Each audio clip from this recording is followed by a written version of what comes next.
Hello everyone, welcome back to the debate club.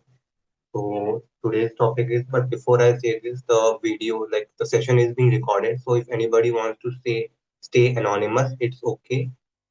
And so the today's debate topic is with the rise of AI pollution in media.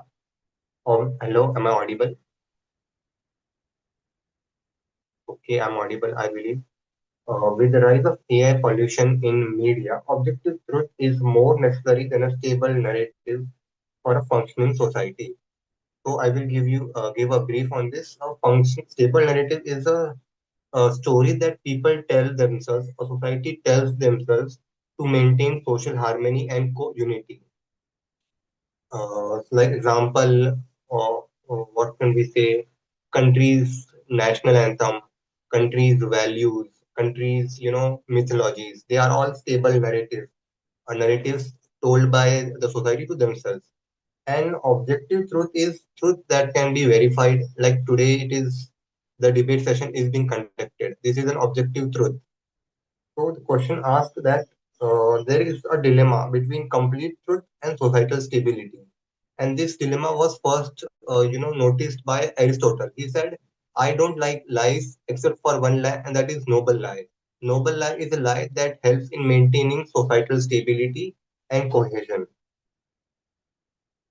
And with the rise of deepfakes, like AI pollution in media, objective truth becomes more necessary according to some people, whereas according to some other people, stable narrative is more important for a functioning society.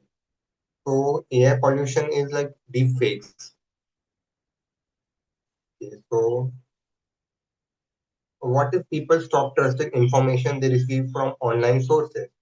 Some people have already started questioning certain important historical events like 9/11, moon landing.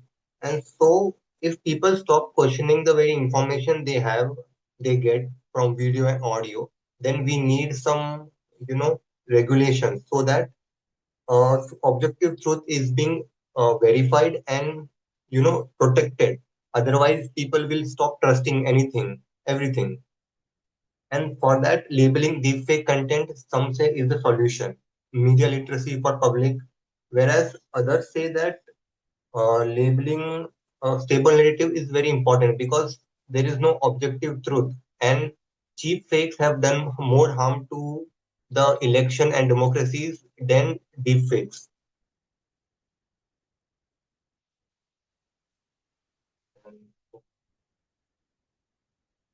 So yes, this is the arguments on both the sides. If anybody would like to speak, they can start.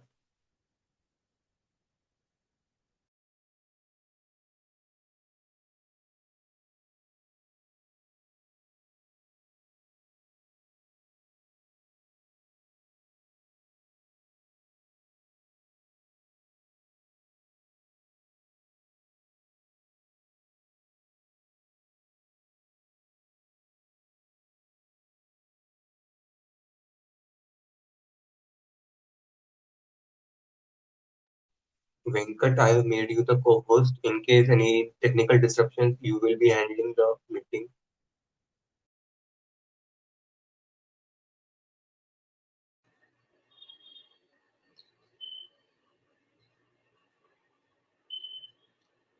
I'm here just to listen today, Puneet. Just want to listen and learn. Participation is very low, so I don't know how much of that will happen. Well, I have some ideas, collected some ideas. If you want, I can share with you. Otherwise, we can wait for others to speak. But let's wait to see if others join. Otherwise, yeah, certainly you're most welcome to share your ideas with me. Mm,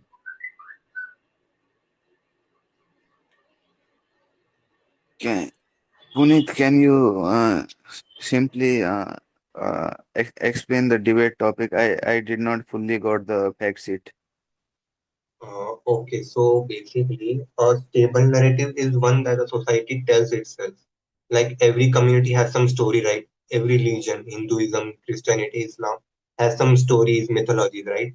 So these are the stable narratives that a society tells itself, stories. Did you understand this? And then There is the objective truth, which is true. The sun rises in the east, the moon is exists. This is an objective truth. So sometimes in some situations, what happens is objective truth becomes important, but at the same time, objective truth compromises societal stability. I will give an example. Suppose two religious communities or racial communities have had a communal riots, and after communal riots A and B, it is found that there is peace. There is a small break, and then people start talking about peace. But what happens? A man from community A harasses, sexually assaults a woman from community B. In that case, the government gets to know about this.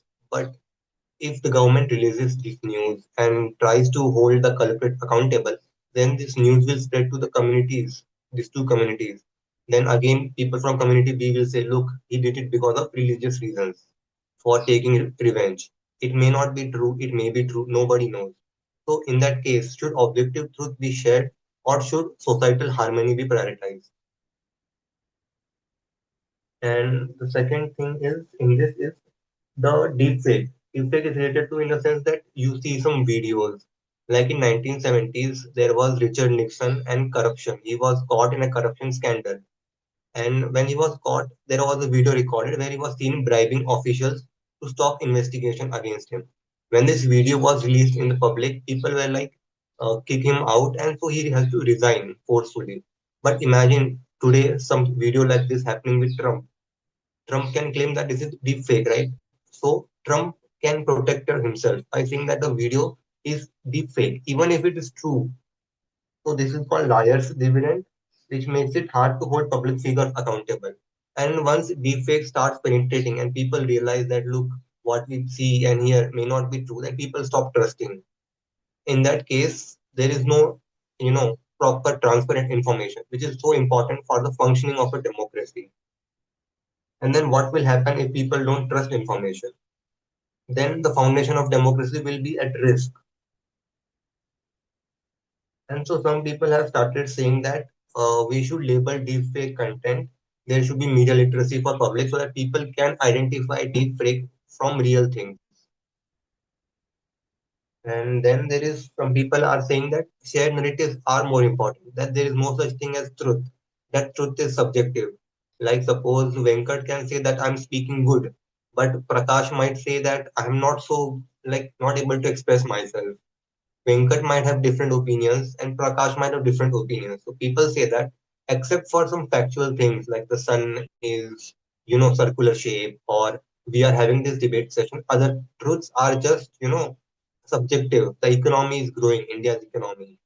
That is subjective. Yes, there are data, but some people will say that it is not, this is the problems and all that. So many people say that truth is subjective and depends on cultures. In that case, there will be no universal truth, and so we can have a shared narrative to bring a society together. Whereas others say that a truth is truth, and facts are facts, and truth is universal, and so truth should be prioritized even if this doesn't bring harmony in society. Because in the long run, if people know that they have been lied, they find out the actual truth, then they will stop trusting whatever is being said to them. Then they will stop trusting their government. So some people say in the long run it will compromise societal stability, whereas some say that there is no such thing as complete truth. There are versions of it, subjective truth meaning. So we can have some narratives which are based on a shared identity. Could I explain this to you properly, Shirish? Yes, I understood, but subjective truth also needs what objective facts. So these facts are needed for, I mean, subjective truth also needs facts, and complete complete biased subjective narratives is out of facts. So how to start the debate?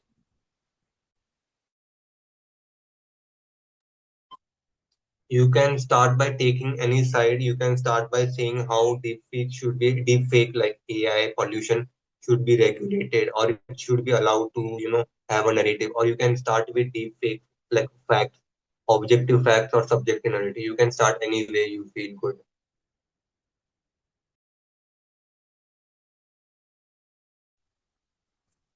So I feel truth, I mean, trust is more important than, I mean, trust is more important, but truth is also needed. I mean, completely biased narratives don't provide any information, uh, but a facts which is narrated differently by two people, they are included facts in it, but they have different interpretation, but facts are included in them. So trust is more important for building a harmonious society. Like facts are dull and colorless. Facts facts don't interest people to understand that information. Narratives are important. Like some information, for some objective information, two newspapers would narrate it differently. But the newspaper is the thing which is providing information to the people. Only facts would not likely to provide information to people. Thank you.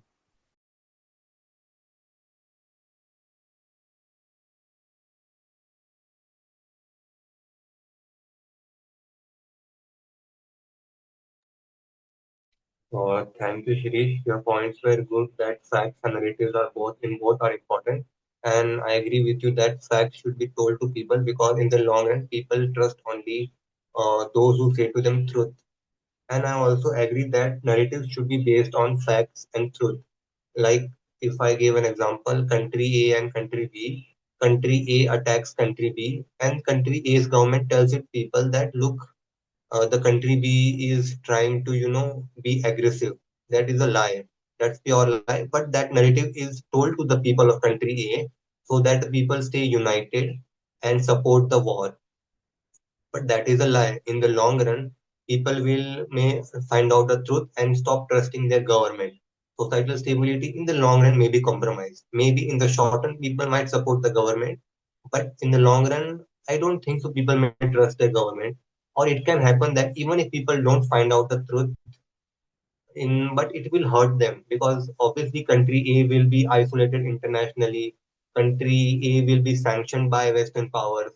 In that case, even if people are united by a shared narrative, but that narrative contains false things and that is hurting them. And also, who determines the narrative? Who determines, like, people should be have independent critical thinking, right? So if I told you anything and you would not believe it, you will just verify first and then proceed with it, right? But what if people are just shared any narrative and told to believe it? What if they don't get the facts to independently verify using their own thinking? In that case, the government holds the monopoly over the narrative or the truth, and the largest, the whoever speaks the loudest, whoever has the control over the most powerful media channel, has control over what people see because people cannot, independently verify facts. They have to just, get the narrative from the whatever source they get. In that case, whoever holds the power over the narrative holds monopoly over what people see, and that makes them more powerful, and potentially they may misuse that power.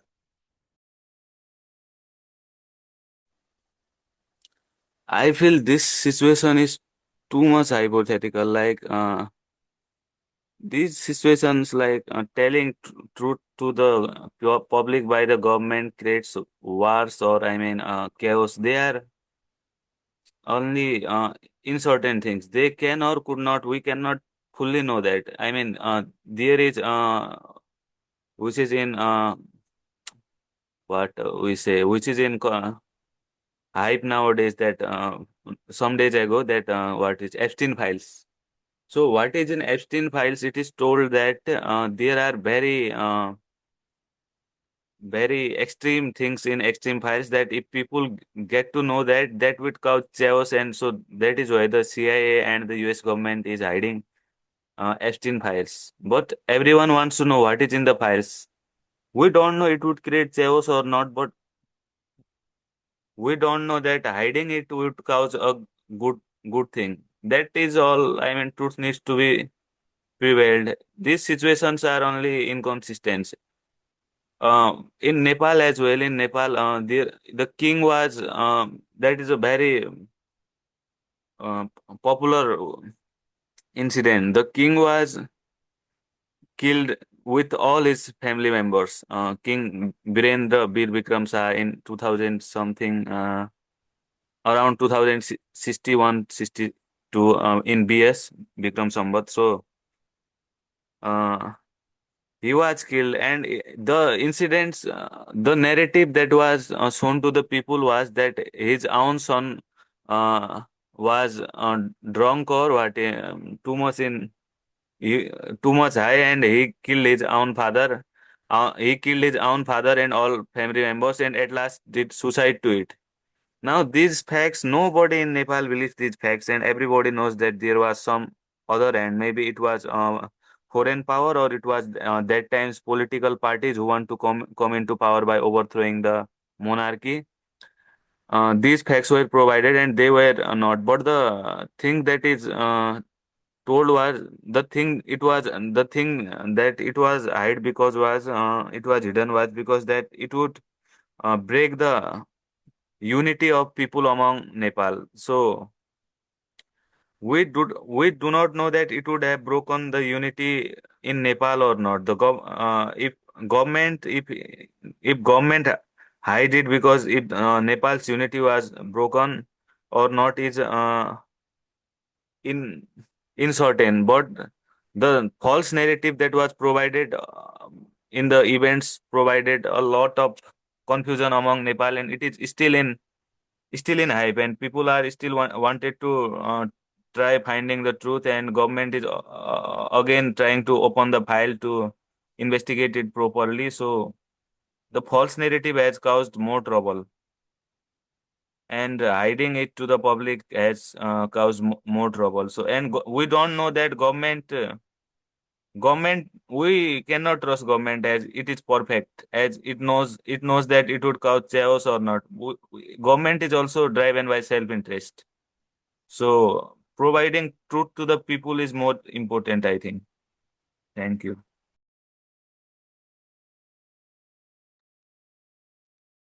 Good point, Shirish. Your examples were really good and spot on.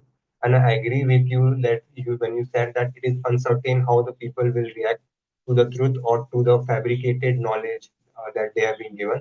I agree with you. And anybody else, Prakash, Akshay Kumar, Venkat, would like to speak?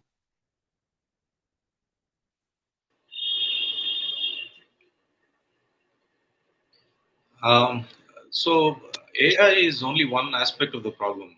I think that the rise of social media has allowed everybody, including unqualified people, to be content creators. Uh, and it has enabled everybody to generate so-called facts, uh, and have them be believed by those uh, who are not educated enough or savvy enough to know better. And these people are not qualified to talk about the subjects which they're talking about. I can give an example. Um, in recent times, after the rise of social media, I have heard, I've read this theory that Gandhi was actually a British stooge. This is something I never heard until the rise of social media. This is not something that any reputable historian has ever said. It also doesn't make sense on the face of it. So it is clearly something that people with a certain political agenda have started. Um, and there's an echo chamber where there are a number of people, laymen, whose political persuasions are also similar, who share those prejudices, and they have come up with this theory. I think that apart from the fact that this theory is false, it also does harm to India's social fabric, right? Whether you like it or not, Gandhi is our greatest hero. There are other people that Indians consider to be heroes, but no one else considers them to be heroes.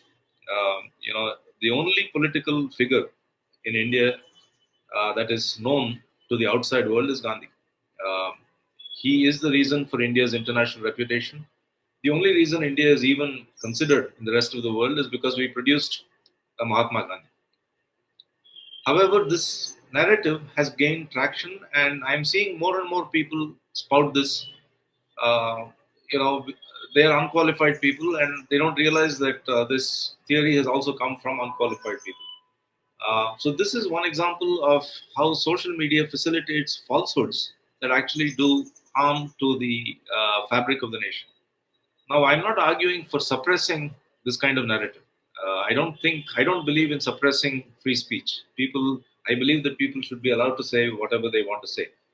Uh, I believe the solution lies in educating people so that they become more capable of distinguishing between, this kind of false narrative and narratives that actually are backed by evidence. Thank you.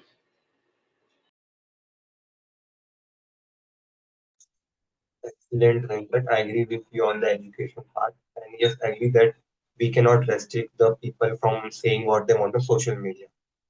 Anybody else? Prakash, Akshay Kumar 9D. So, Prakash, I think that was Prakash who was speaking before, as provide, or it was Venkat. It was Venkat. Oh, so I agree with him. Yes, provided some very good information, and I would like to add that social media has literally changed narrative so much. Before, Gandhi was praised too much as a national hero, but after social media posts like Godse was the main hero and Gandhi was the supporter of Muslims and saving this dash. Nowadays, Gandhi is getting criticized in social media, and even PK film before the rise of social media, PK film was highly praised. That was what we can say objective proof. It was a film that was run on a TV, and everyone evaluated it by themselves, by their own mind, and it was highly praised. But after some memes narrated it differently, that it was disrespecting our cultures and others. Now it is getting highly criticized, and it is. I like the. I think that social media is nowadays like tuition class. Like uh, people are are getting put information in their mind by not their college study but by their tuition teacher.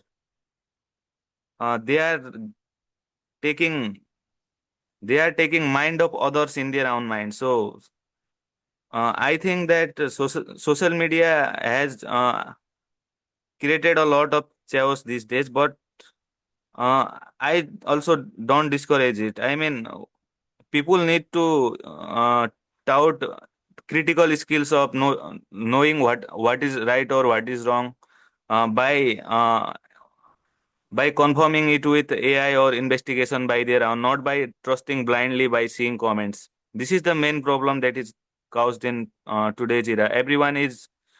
Most of the people are went through comments and get their narratives in their own hand and are getting influenced. Uh, the There is my one real life example as well. As I go to gym, so people who go to gym needs to take protein regularly. So my mother, who is not familiar with AI and other things too much, she saw a video on reels that said that paneer is too much harmful and it is poison to the people, so people should avoid it. And she also told me that, and for some days she even did not boil paneer into the home. But after I told her that how to find the objective truth by research and investigation, then again we started taking paneer. So teaching how to use media and finding truth is more important. Thank you. Sorry for interruption. This is my first time in this session, so I just want to get clarified what debate format are we permitted and what debate format are we using here? Okay, so the debate topic is given. You can discuss the for the for the argument or against the argument. Like today's debate topic is AI deepfakes in harms the society. So we should go for objective truth. So you can speak for the statement or you can go against, or you can take a middle line, balancing your arguments from both the sides. Anyway, is fine, but you have to raise the hand before speaking. Okay. Uh, just give me few minutes, just 10 minutes. Since this is my first time, I haven't prepared it yet, and I want to participate in this as well.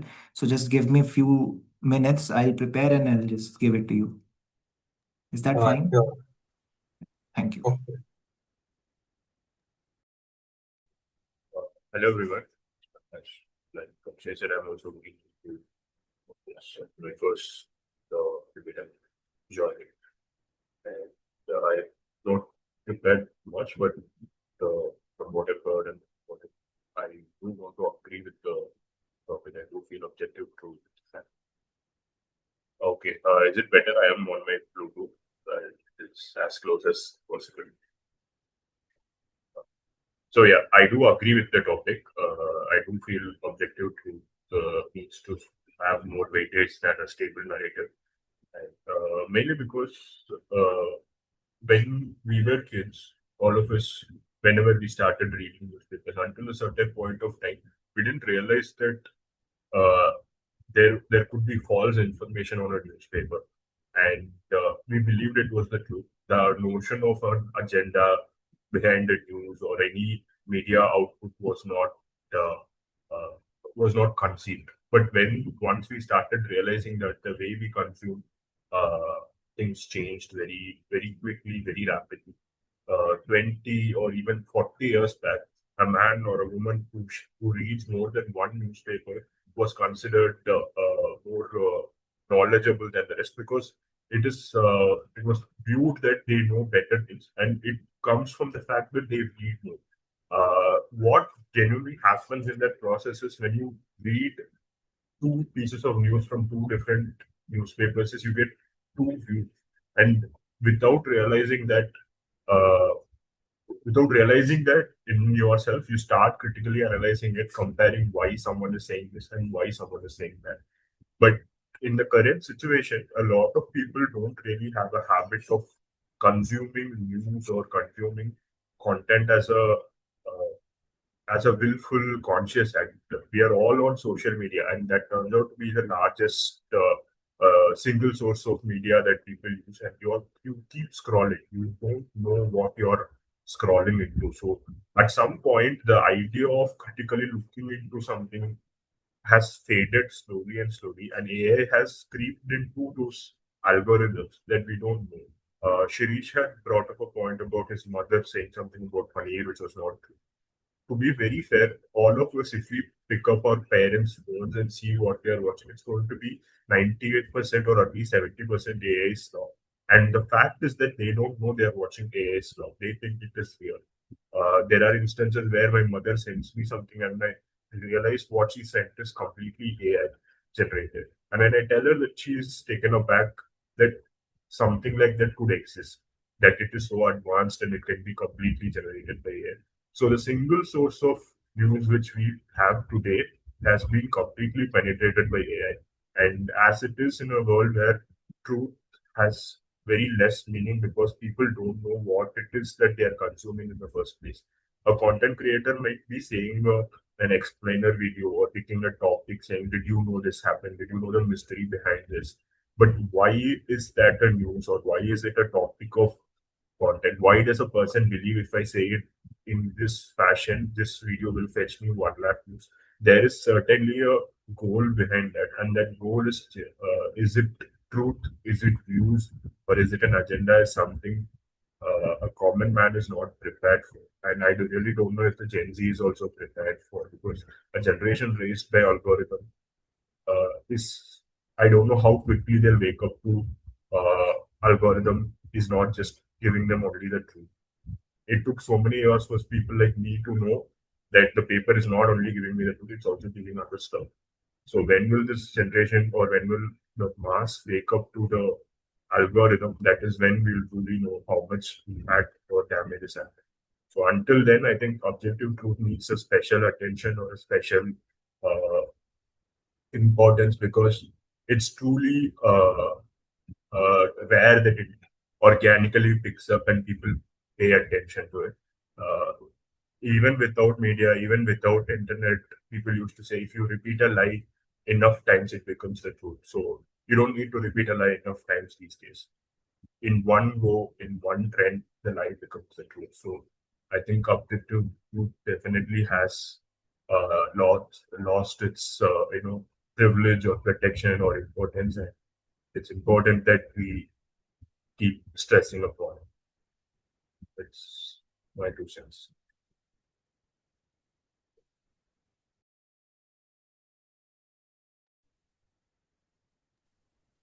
Thank you, Prakash. Hello, Disha. Would you like to say anything on this topic? Puneet, can I? Yes, you can, Akshay Kumar. Okay. This is quite common in nowadays. The AI has almost taken over in all of those fields which are we are currently using. And in fact, AI is not only influencing the social media, but in almost all our lives.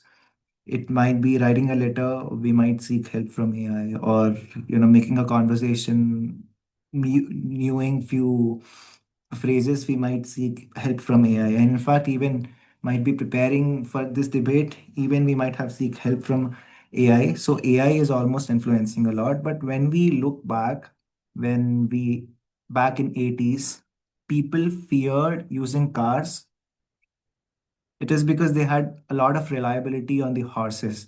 But later, cars were being used. The very reason is because they have adopted and they knew the very reason of the advantages given by the car. And similarly, when we go to a friend, when there was no internet, people feared a new era that was internet. But somehow people adopted it.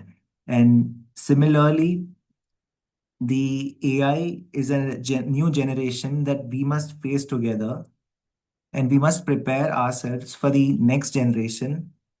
And this is a part of our humanity that must has to go.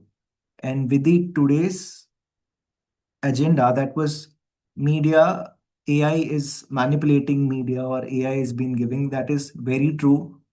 AI cannot be considered as a sourceable, since AI is very much possibility that people might misuse AI, spreading propaganda, misinformation through media, and especially the media we are using right now. It is not a regulated one. The media nowadays is anybody can access. Even an illiterate person can access. The point was very made by Venkat. Since it is endangering people of getting misinformed, hence regulating media doesn't help, since we already have a regulated media and we can see the impact on the regulated media. Especially we call it Godi media because it is highly influenced by the ruling party. Hence we need a alternative media, which we already have, the social media. But the very problem the social media is having is influencing by propaganda, and AI had become a medium of spreading the misinformation. So ironically, what the we need to prepare for the next generation, and we need to educate ourselves, as Venkat told. Those were my point of views. Thank you.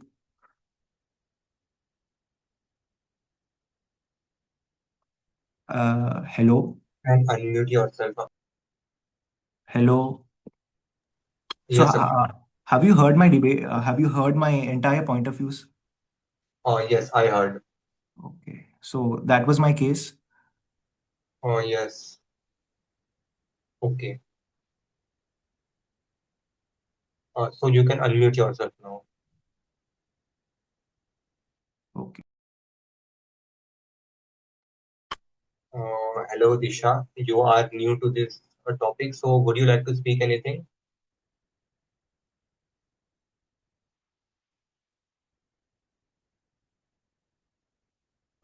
Okay, Shirish, you wanted to say something? Okay, so our main focus should be that did AI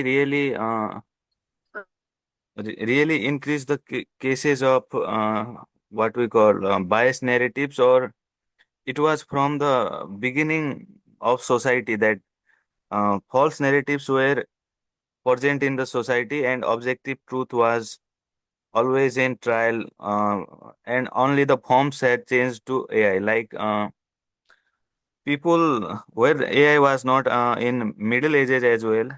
We do not know that an incident which was narrated in the court was true or not.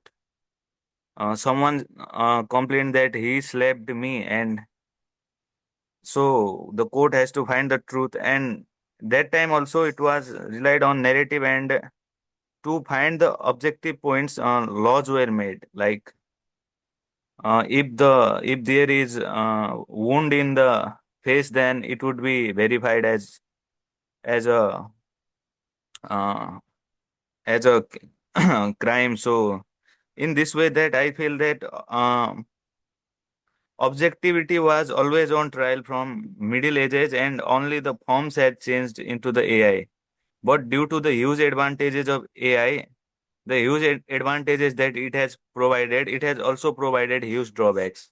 Like before knife was invented, people were conflicting with each other, and people were killing each other. But after the establishment of gun, now it gun became a better tool for military to fight the war. Those who have primitive weapons, the military can use the gun and win the war without going to physical combat. But it has also increased killing in the same way, nuclear weapons and so on. So with huge advantages we are also getting huge drawbacks, and so we need to manage it. I mean, like knife was invented, and knife was used for both cutting and killing people. So killing because becomes easier with knife because it was sharp, but cutting also become easier as uh, cutting was also become easier because it was sharp. So we should know how we should teach others that how to use the AI. That's the main point. Thank you. Thank you, Shirish. Anybody else? Adwaita, welcome. Would you like to speak anything?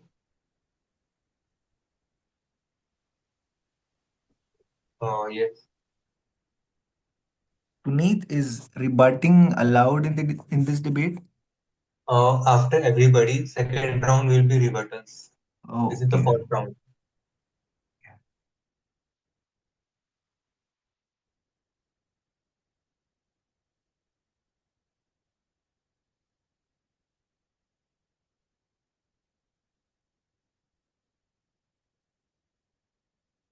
Anybody would like to speak on this?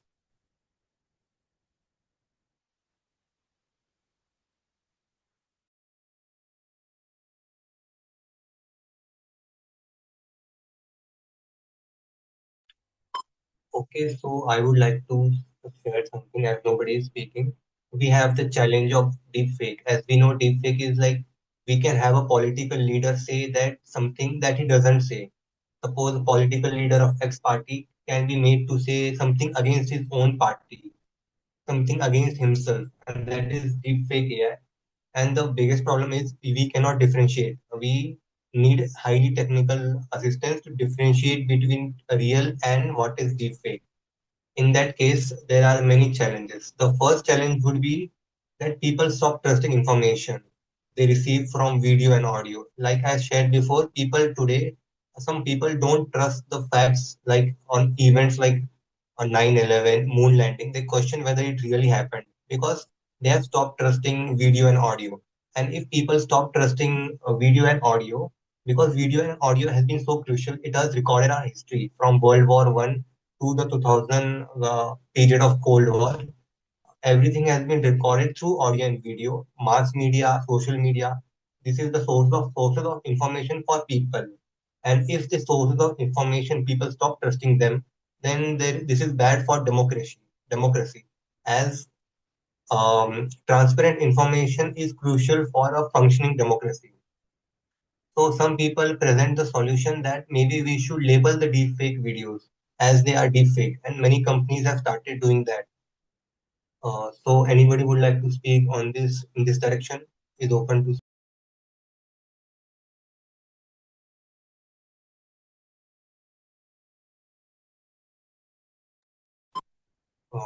Yes, Shirish, you can go ahead. I don't think that it is impossible to differentiate between deep fakes and real videos. I mean, we can draw a line that those videos which was recorded by YouTube, and these things also have recorded system that it. I mean, I don't mean YouTube. I mean call voices. We can record call voices that it would be in the records of government or telecom that it was recorded or not, or it was deep fake generated. There would be a way to find out truth in to some extent. It would not be completely found, and it was like it before as well. That is the reason why. That is the reason why the idol of justice is is shown as having what we call having Shirish, you can speak in Hindi if you are comfortable in Hindi. having that hanky on our eyes are covered that she our eyes are covered that she would mm, she would find justice based on the facts that are provided, and that what the law has been decided. So the problem existed before AI as well. The truth was unable to be found before ages. So I think uh, some laws or some things can be done to differentiate between deep fakes and real evidences. Thank you. Okay, Venkat, you can go next. If a lot of people are interested in finding out whether a particular video or an image is a real video, or a real image, or a deep fake, there may be a business opportunity there for some enterprising entrepreneur.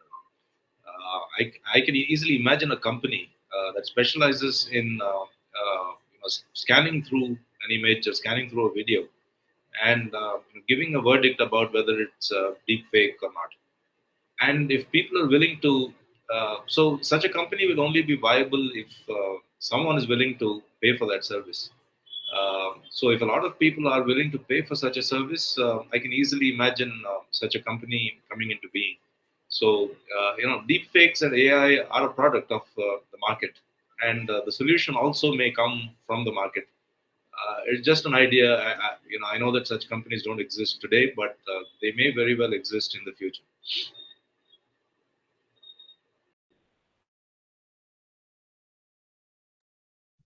Okay, Disha, you can go next. So, Puneet, you spoke about deepfake. I think in an age flooded with AI generated content, what people need most is not more facts, but trusted frameworks that help them know which fact to believe. So, I think if a video is coming to me, let's say uh, ISRO is launching some satellite or some sort of device to the moon. So if that particular video is coming to me through ISRO's ID or something, I can actually verify that it's real and it's not fake. Similarly, if videos are coming from the verified celebrity accounts, we can verify that it's real. So I think in an age which is flooded with AI generated content, we need more frameworks to distinguish between what's correct and what's not.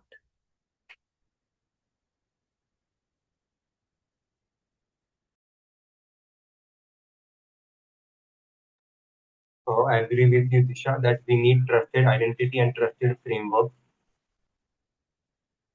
Okay, so anybody else?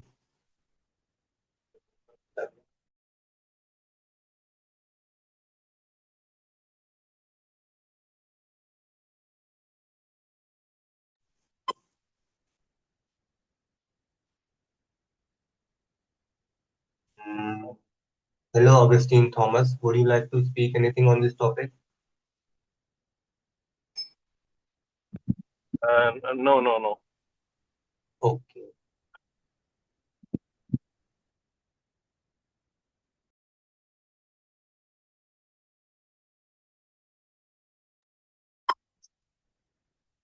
To add more nuance to Disha's point, as Disha said that a trusted framework is required, not more facts, so that people can trust the information they receive. But who will provide that trusted framework? We may need to create an authority or an institution that is entrusted with the responsibility to verify facts. In that case, what if the organ of government is given that responsibility? Then the government may use that power to discard some sources of information as unverified if it doesn't match with its interest. In that case, the trusted framework may be a tool for the government to exercise its power. Yes, Girish, you can speak.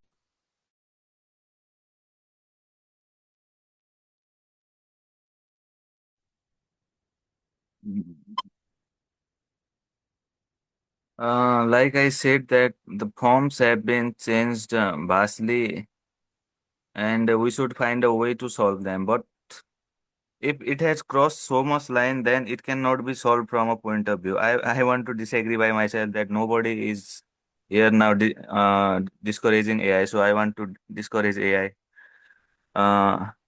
Like nuclear weapons, we know it prevented wars from a long time, because if it can be used at a time, it can produce a huge destruction.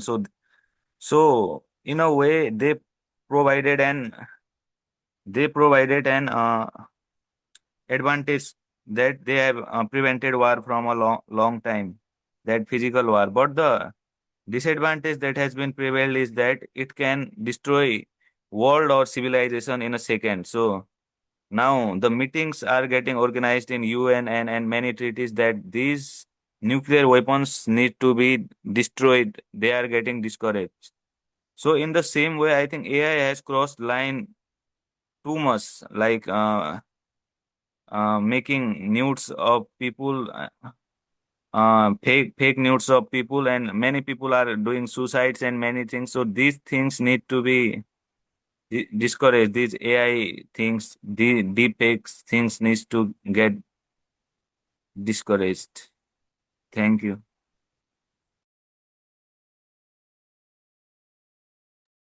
Okay, Disha,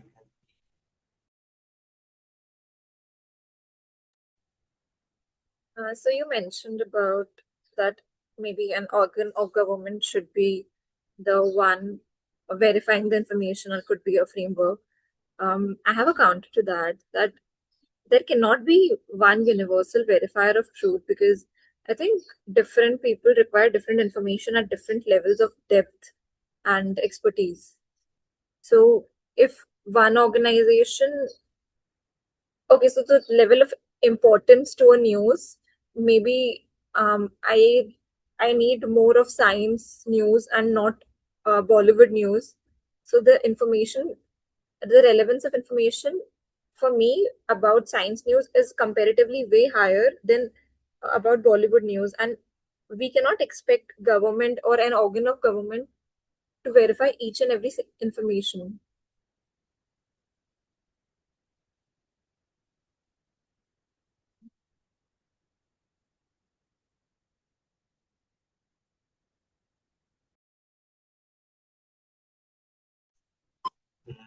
yes, I agree with you that government cannot verify every single information, and that too in an age where deepfakes is very easy to create. Anybody can create deepfakes. That makes it a little more tough to verify every information. Okay, I will give Prakash. You can speak.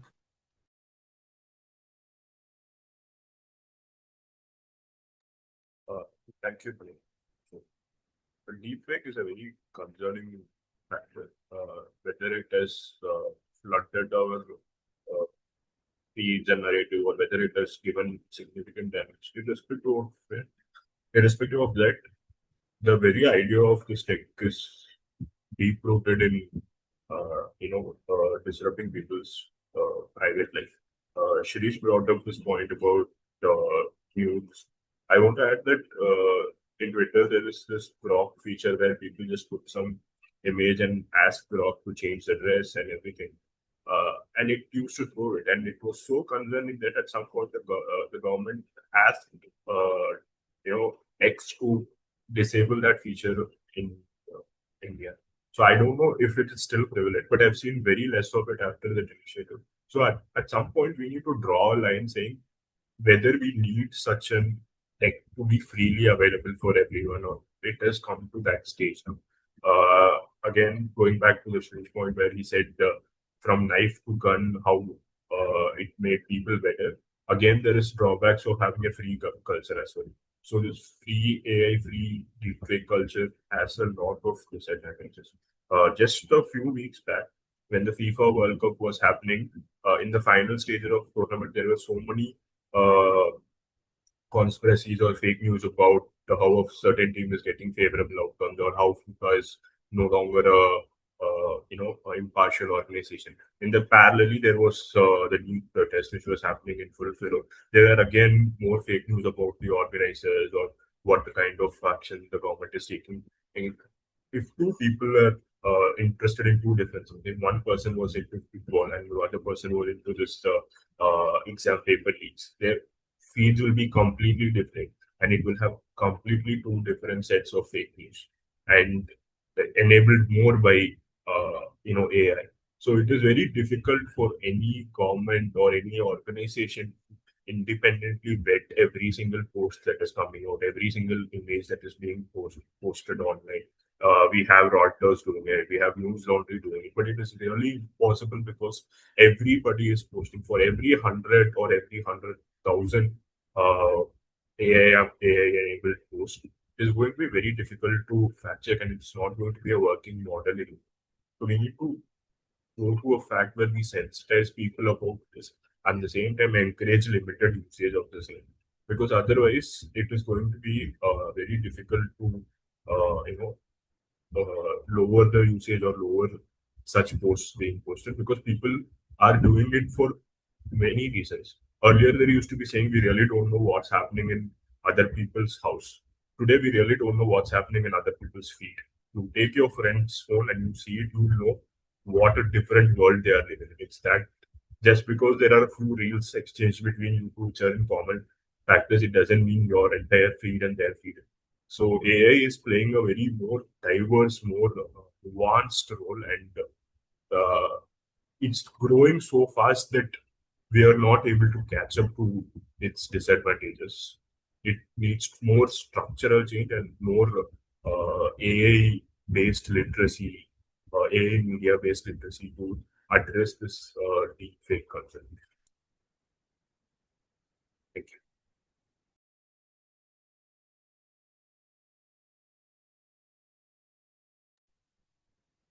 Yes, Akshay, you can go ahead.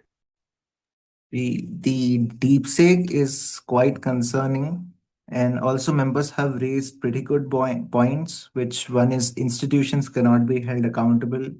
Since if institutions held accountable, they can misuse the very instrument. And in fact, with the fact checking is also a problem, because since there are a lot of content on the deep fake, and verifying all of them becomes impossibility due to the huge number.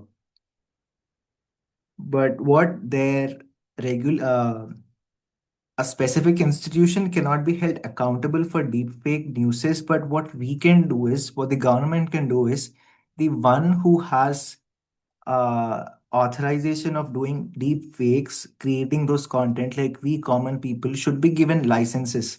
And the license should be of easy access. It should not be of a complicated process, but an easy process. But due with that license, a specific person should be trackable. So wherever the case is where deepfake becomes a huge concern, the specific person who's accountable for making that deepfake can be traced out. This was one uh, one solution which can be concerned to this issue. That is my case.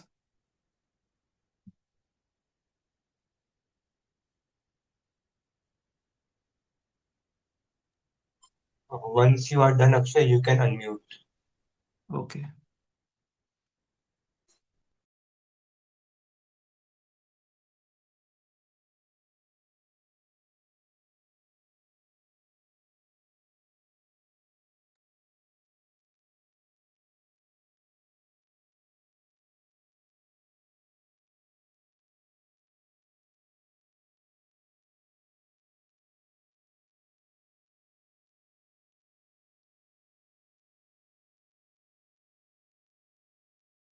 Yes, Shirish.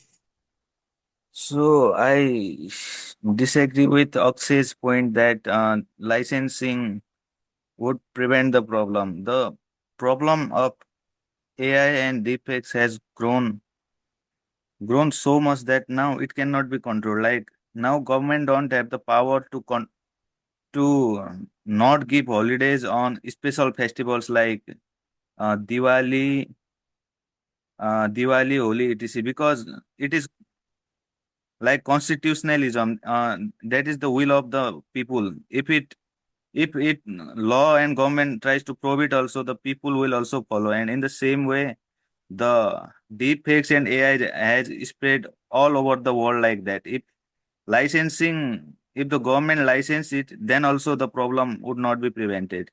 People would still do it, and the problem is, oh, single government cannot try to solve this problem by itself, as people can do it by another country.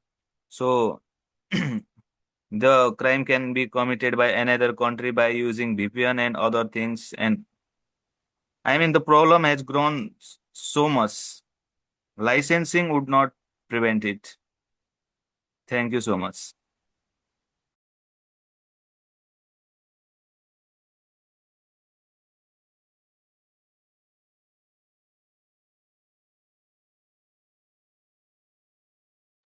Yes, Akshay. Sirish had made a really good points, and I do agree with that. This solution cannot entirely to the 100%, it cannot prevent the action, but few to a certain amount it can prevent. Since we have vehicles, these all vehicles are registered under government website, and if a vehicle is being used for as a illegally it was being used, it is easily detectable the one who's person who's caused for this.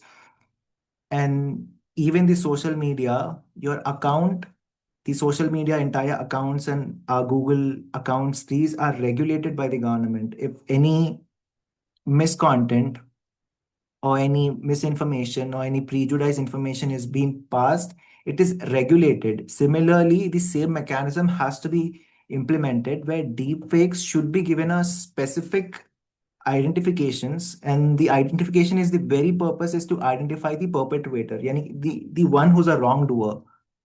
And it is, and this series has also made another point that one government cannot do it.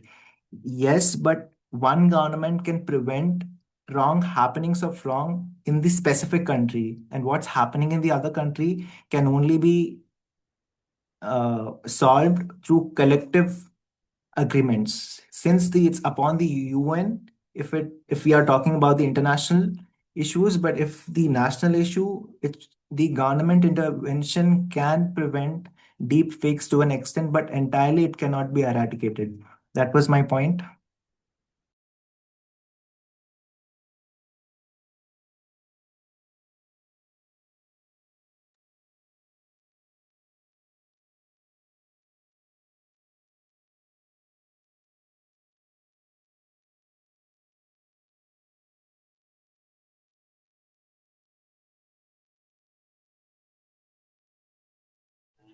Okay, so we can begin with rebuttals now. So before we begin with rebuttals, I would like to share a question.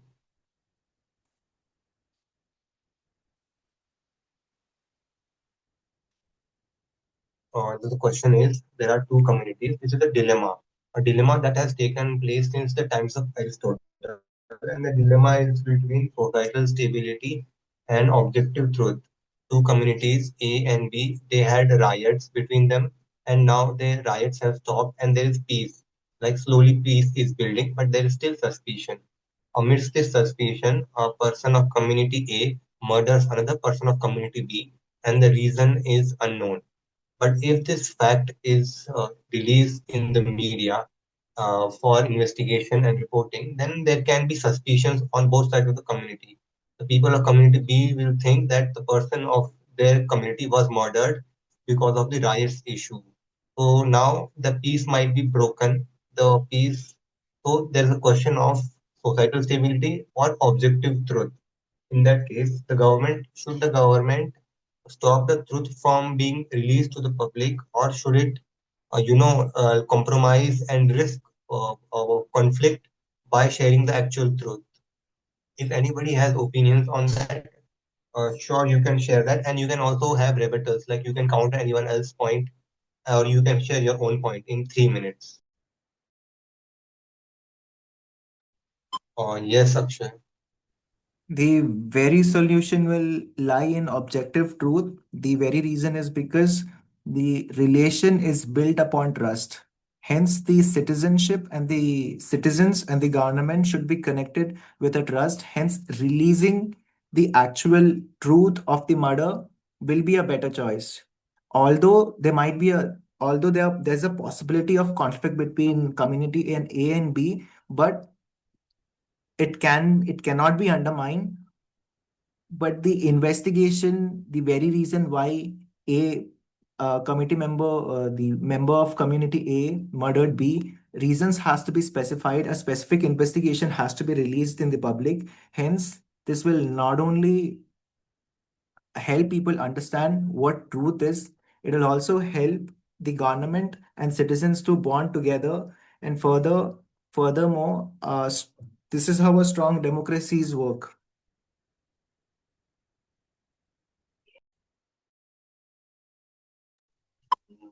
Okay, anybody else? Yes, Shri. Yes, Shri.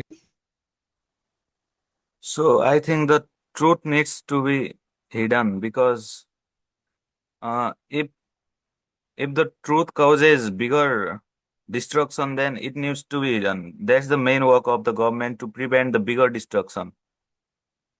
Like it is the duty of all public authorities. When there is a chaos or anything going in the country, the authorities order the police officer to shoot gun on an innocent person. This prevents bigger destruction. If one shot was not provided, then it would have caused bigger destruction in the country.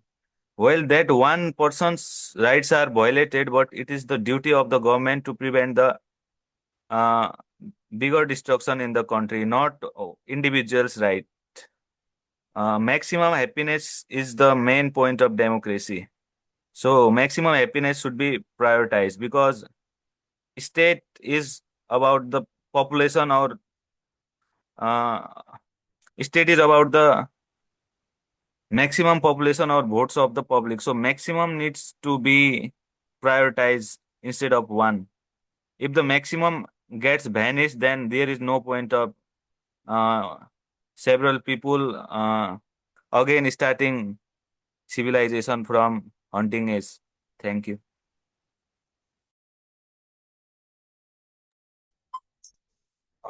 Okay, Akshay, you can go ahead. And So again, I stand firm with my position that government should not disclose. Government should disclose what happened and should not conceal the truth in front of people.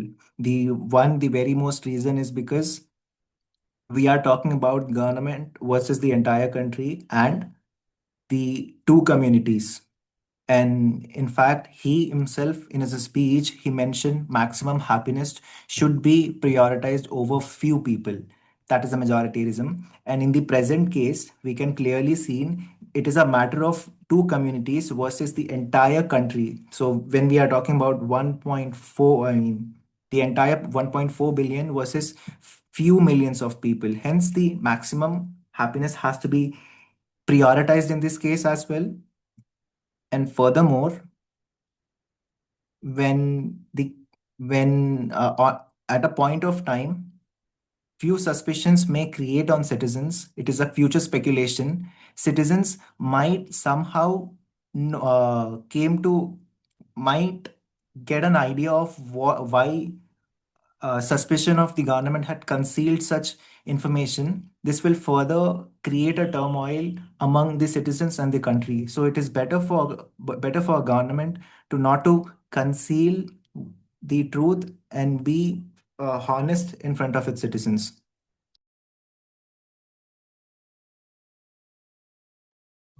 Okay, Disha, you can go.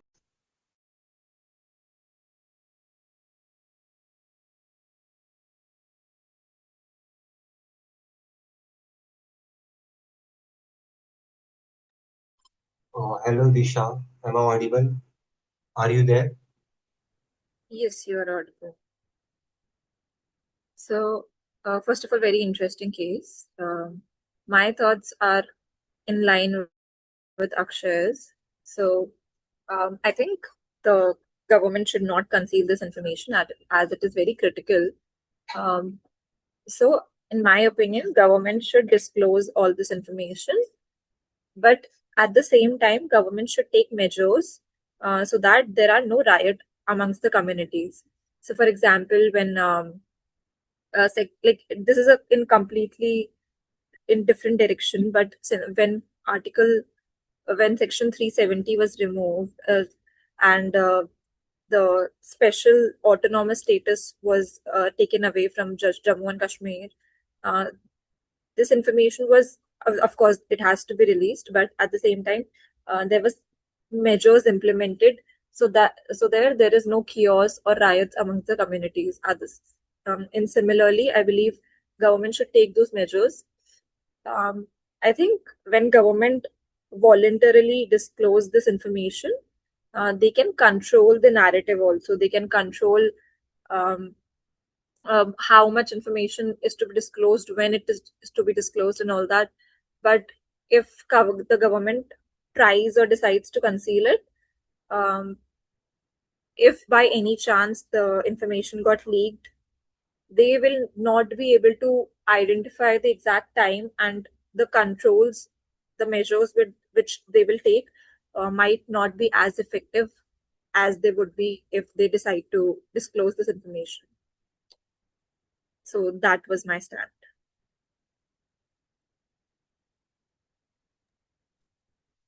Okay. Yes, Prakash.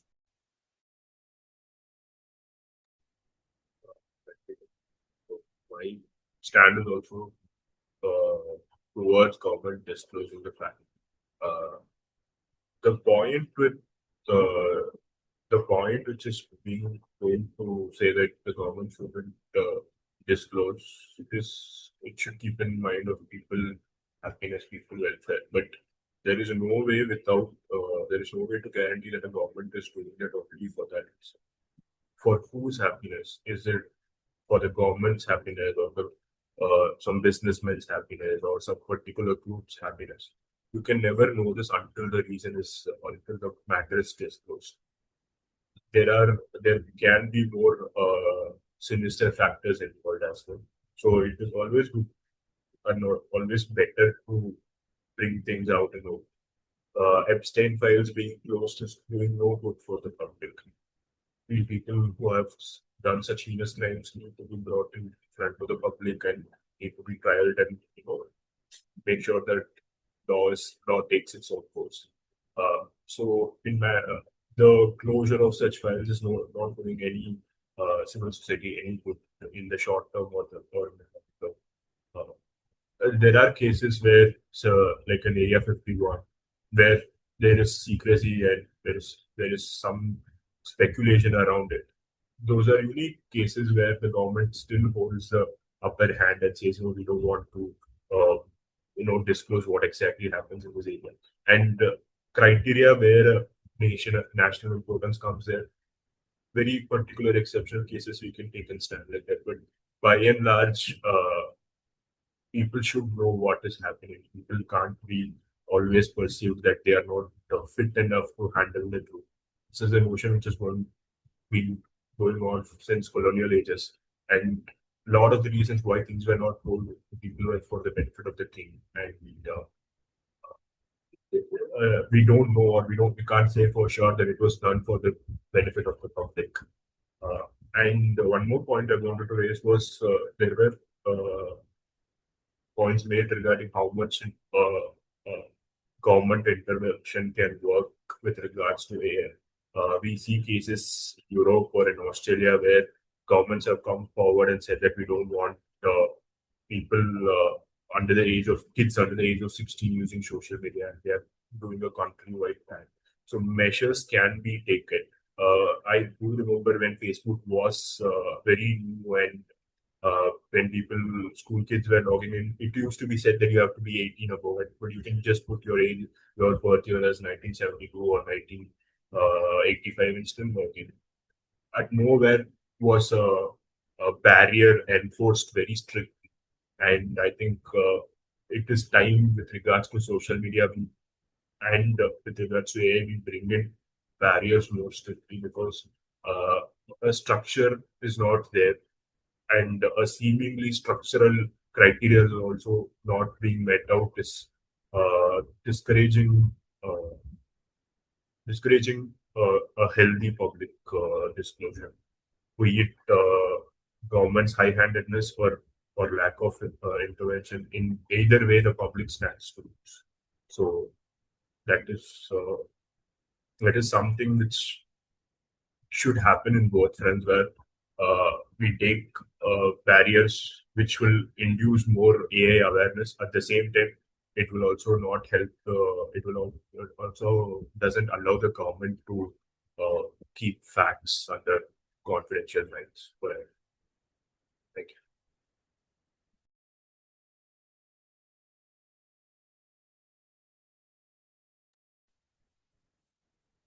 Anybody else would like to state anything, any rebuttal, counter statement, or any opinion within 3 minutes?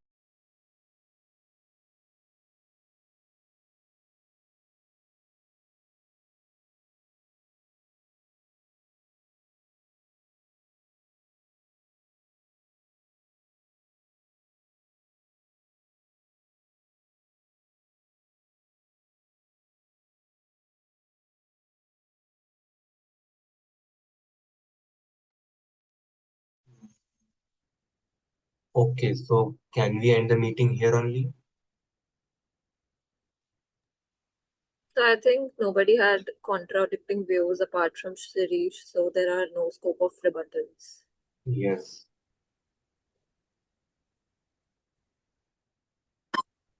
Okay, so I'm ending the meeting here only. Okay. Thanks, Puneet. Oh, yes. Thank you. Oh, yes. Thank you, Puneet.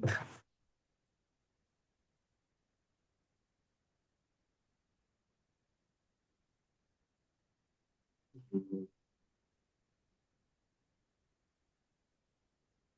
Oh, yes. Thank you, friends. So I'm ending meeting.